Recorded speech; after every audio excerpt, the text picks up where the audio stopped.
to Authentic Educators, a podcast by teachers for teachers. My name is Dave Brown, and this is the first ever episode of our podcast.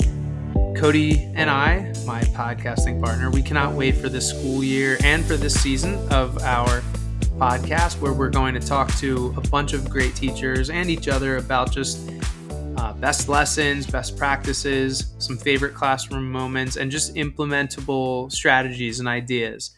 In this episode, we're going to talk about the beginning of the school year and relationship building and an activity that I've done in the past involving letter writing.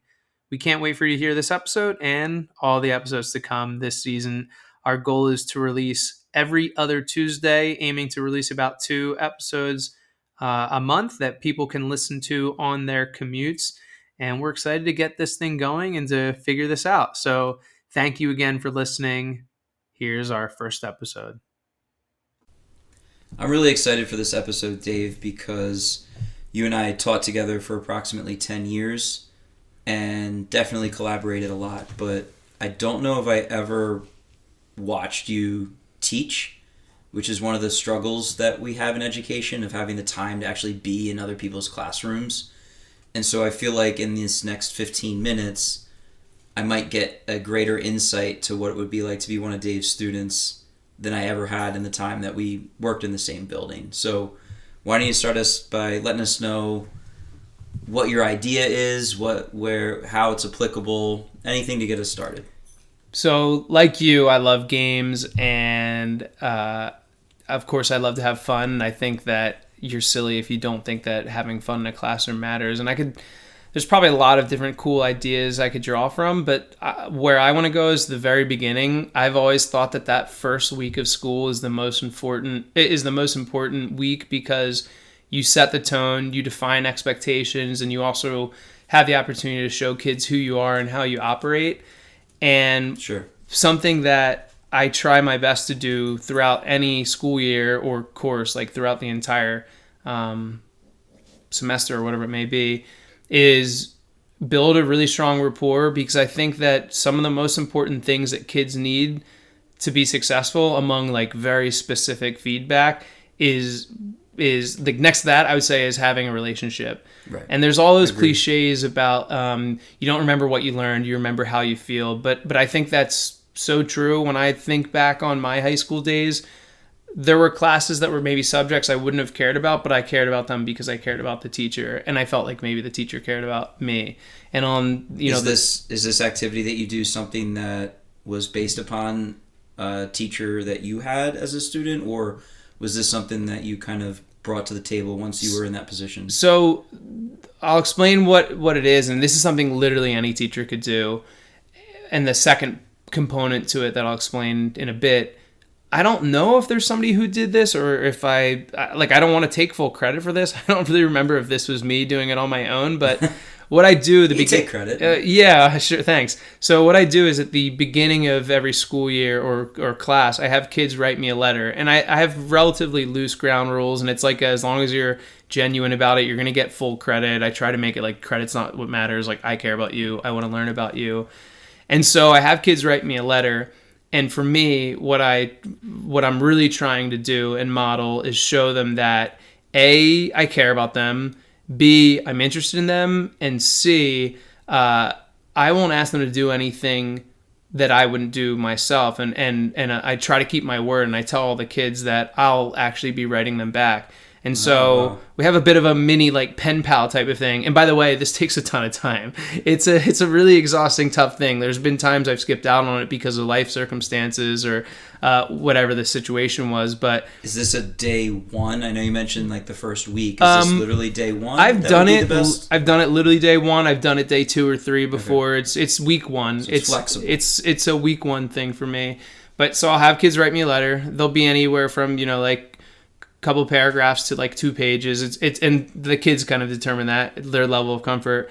And then what I do typically is we use a learning management system, Canvas. So normally what I would do in the past is I would write each kid like a short follow-up couple paragraph responses to some of the things they said. And I think just living long enough so typing, not typically, yeah. Okay. I have handwritten some in the past, but I'm such a horrific handwriter, and I think I have carpal tunnel syndrome, so it's been easier to do that. Okay.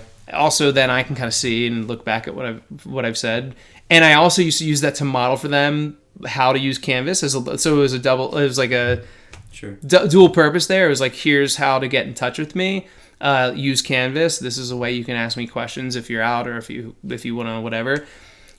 So I'd use it almost to tour, like, here is a learning management system we use. This is how you access the inbox. This is how you craft them, whatever. So I would use it for that too, to build in a routine in the classroom of, if you're out, reach out. If you have a question, reach out. This is where you do it. But yeah, so I think what I was saying a moment ago is just from being a curious person and always trying different activities or seeing different shows or listening to different music. I just find that everybody I encounter, I feel like there's something I can connect with them. And so I love making those connections in the first week. And then a week or 2 weeks later, there might be that kid that doesn't speak much in class, but then I can go over them and say tell me about the, whatever, so if you're the concert struggling you went with to. a student in the class, you have for the entire school year in Yeah. your back pocket one assignment that you can click on to then try to elicit a positive conversation. Exactly. Yeah. A So meaningful connection. It's neat. Data collection. I get to learn about each of my kids. I learn a little bit about their interests, and again, I think what I'm modeling something. I'm modeling for them that I'm genuine, right? Mm-hmm. And I hope that's how it comes off. And I'd say history would teach me that I think the kids have responded that way. And actually, here's something really cool. As you know, I'm in a new school district, and I have a group of, actually, I don't even teach these kids, but there's these kids that walk by my room every day in the new school I'm in, and they talk to me about a friend of theirs who went to the school we used to teach at. Oh. And they tell me about this student. This is a student who's a really quiet kid, but he was a guitarist, and he and I connected talking about music. But what's funny is when I left, I knew this student appreciated me, but maybe not to the extent that clearly he does, because his friends now come to me in this new district and talk to me about, because they play in a band with him and they play music with him, and so that it's just this really cool thing that I taught this student 2 years ago, and that's how I learned about his music interest. So you didn't even know when you gave this assignment the future payoff that you would get. Totally. You didn't get the assignment. I actually have credibility 2 years later at a different school because of this assignment. And I feel like I could find probably multiple, if I had the ability to look at the web of how that has allowed me to make different connections, I bet it would be making I bet it's much wider than I even realize. So you mentioned something that's an issue for teachers, irregardless of grade level, ability level, subject matter, and that being, it takes a lot of time. Mm-hmm. And I can imagine if you have a caseload of 120 plus students, that's 100, 20 letters. So yep. If kind of a two-pronged question. One is, for our listeners, if you were to do this with utmost fidelity to the extent that you think would get the absolute most benefit out of, how long would you reasonably expect? Because I feel like that's a big, sometimes I think teachers almost keep hidden how long things take. Oh, yeah. As an English teacher, you go up to another English teacher and you say, well, how long do you spend on those essays? Mm-hmm. Because it's ultimately a math problem, and we need to be human beings. Yep. and partners and parents potentially to others. So how long would you need if you did it to the T versus if you did something, a modified version of it? If you're like, well, hey, I don't have that time, could there be a shorter period of time that would still add value? A shorter period of time, what? To respond to them? To respond, yeah. So it takes you X minutes if you're doing and to to the be T. explicit, just give you actual specific, in the past, it would probably take me close to a month. I would say I would wait a week to even start reading them, because I didn't even know who they were, the first week. I'd see a name and, right. It would be tough to know, right. Well, who is this person? So normally I'd wait a week and a half, and about a week and a half or so into the year, or whatever point where I start to realize I know who they are. that's normally when I would actually start to read them. And then I would say it would take me anywhere from a week to 2 weeks to get all that feedback out. And so like let's do basic math. If I had 100 kids, maybe I'd do 20 responses in a night, and then that takes me 5 nights.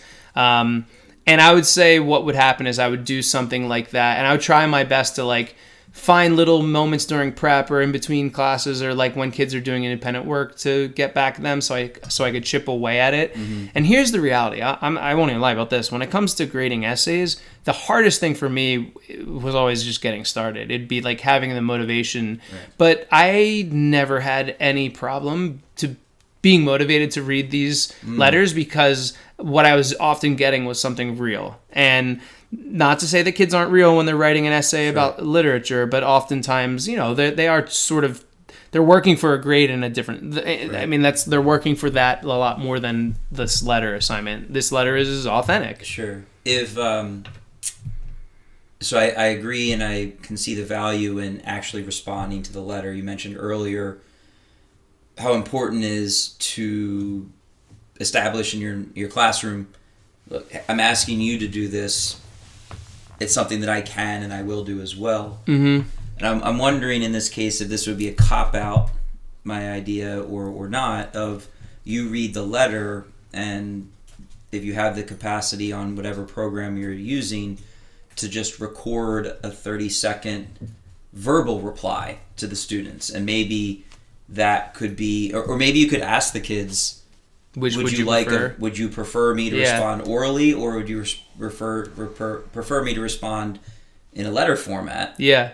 Because with the verbal, you get the benefit of intonation versus hey, how am I reading? So do you think that what do you think about that potential? I think it's a great idea. I know I've actually never messed with that. I know that you used to, and maybe you still do, provide feedback for some written assignments by clicking record and recording a video, and kids, correct me if I'm wrong, have liked that, right? Yeah, I mean, I've gotten really positive. I don't know why it's not a built-in thing with Chrome, so there's an extension called Mote, M-O-T-E, that essentially lets you do that, leave audio. But I know on Schoology and Canvas, I think when you click on either of those platforms, there is record verbally or through the messaging program. Yeah. It could be video or just audio. Because I've done similar things to this in my career, but it's really making me think about maybe next school year of trying to do either it exactly as you've done or put a little tweak on it. Because I value the relationships that I build with my students, and it's hard for me to honestly think of something that would build more positive value with your students. I know you mentioned the random kids in the hall that the student that you used to work with. Honestly, that was like maybe a highlight of the school year. It was really cool. It was really cool. Do you have any other like specific, without obviously mentioning students' names, but either things that students have written about in those letters that have helped you connect with them, or any other? Well, so like, all right, you can remember to make this somewhat full circle related to this idea of this podcast, right? Authentic educators. What I'm most excited about this podcast is just to be able to talk to people who we know and to learn about them. I love people. I love learning about people. I love like hearing about what they're interested in. Yeah. And when I think about the world, what I'm most interested in is like recreation and fun and like internal things with people. I just like, I don't know how to explain. I could articulate this better, but I love learning about people and the things that they're into. I just think it's so interesting that there's so much variety out there, but at the end of the day, it's still just it boils down to the same thing, which is like, we want to live fulfilled lives. Yeah. And I just think of these things that I've learned from kids, from anything to like, the sports they play, the jobs they have. I had this one kid I remember a few years ago who was always in these like geography bees, and I knew another kid that he played some kind of like weird carnival piano thing. Like there's just all these really bizarre, neat things.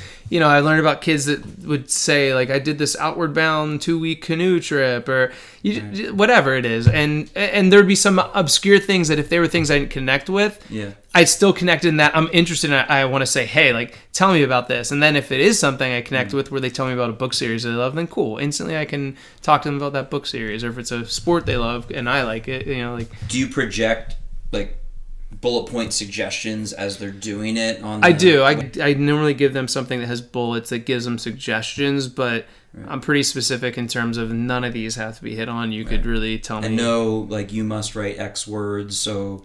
Yeah, I think that's like a sentence or two because a kid's really reluctant to open I'd have to look at it, but I think the one thing I say is, and I give them, it's like 2-sided paper, and there's like a box on the front and the back. Okay. And I think I say you have to at least fill up the front, but it's... And there's some qualification in terms of like being thoughtful. To wrap up, the idea is so replicatable. Any teacher could do this. Any teacher could modify it. They can make it be write a paragraph and I'm going to write you a 1-sentence sticky note back, right? Or they could do what you were saying, record them something, audio or video, or write them a paper letter, whatever it would be. Yeah, and again, what this ends up doing for me is it builds rapport. It builds my, I would say, reputation in their eye, or my word. Like I follow up with a thing that I say I'm going to do. And to me, that's so important for kids to have like an adult or a mentor or a person who like their word means something, right? There's value in that. And it just makes everything from classroom management and the enjoyment of the class that much better. So I think that it's a great idea, one that for the 24-25 school year, I certainly want to do some version of it myself. I think it's a great way to start the year. I think it's a great way to start our podcast, Authentic Educators. We want to thank you all for listening. We're a podcast for teachers, by teachers, about best lessons, favorite classroom moments, and strategies that you can implement today. Thanks for your thoughts, Dave, and tune in.